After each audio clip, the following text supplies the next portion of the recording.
సరే నిమ్మ పండ్లని బాగా కడిగేసి ఈ వాటర్లో వేసి కుక్కర్లో పెట్టండి. ఒక 10 విజిల్స్ వచ్చే వరకు ఉడకనియండి. ఇప్పుడు ఈ వాటర్ అన్ని పారబోయాలండి. పారపోసి ఫ్రెష్ వాటర్ వేసుకొని మళ్ళీ కుక్కర్లో పెట్టుకోవాలి. కొంచెమే వేసుకోవాలండి, వాటర్ ఎక్కువ వేసుకోకూడదు. ఇందాక వాటర్ ఎందుకంటే సమ్ టైమ్స్ నిమ్మకాయలు చేదుగా ఉంటాయండి, అందుకని వాటర్ పారపోసేసి ఇప్పుడు కొంచెం సాల్ట్ వేసుకోండి ఈ నిమ్మకాయలలో. మళ్ళీ ఒక 4 విజిల్స్ రానియండి. ఈ వాటర్ కొంచెం టేస్ట్ చూడండి,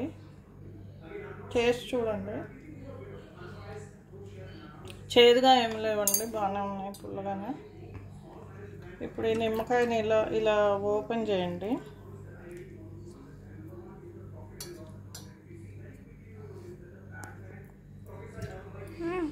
ముక్కలు సపరేట్ చేసుకోవాలి, సీడ్స్ అన్నీ తీసేయాలి. ఈ వాటర్లో మనం కారము, ఉప్పు, తాలింపు అన్నీ కలుపుకోవాలండి. నార్మల్ పోపే, దీంట్లో ఆవాలు, జీలకర్ర, కాయలు దంచేయాలండి, కరివేపాకు, కొంచెం హింగ్ వేసుకోండి, బాగుంటుంది టేస్ట్. వాటర్లో కారం వేసుకోండి, దీనికి సరిపోయేంత ఉప్పు. ఇప్పుడు ఈ పోపు ఈ కారం వాటర్లో వేసుకోండి.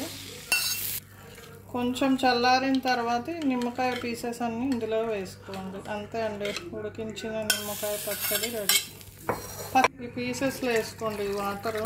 ఇది చపాతీకి కూడా బాగుంటుంది, అన్నానికి బాగుంటుంది, దోశకి, ఉప్మాకి, దేనికైనా బాగుంటుంది. నేను కొంచెం సాల్ట్, టర్మరిక్ వేయలేదండి, మర్చిపోయినా, సారీ. ఓకే,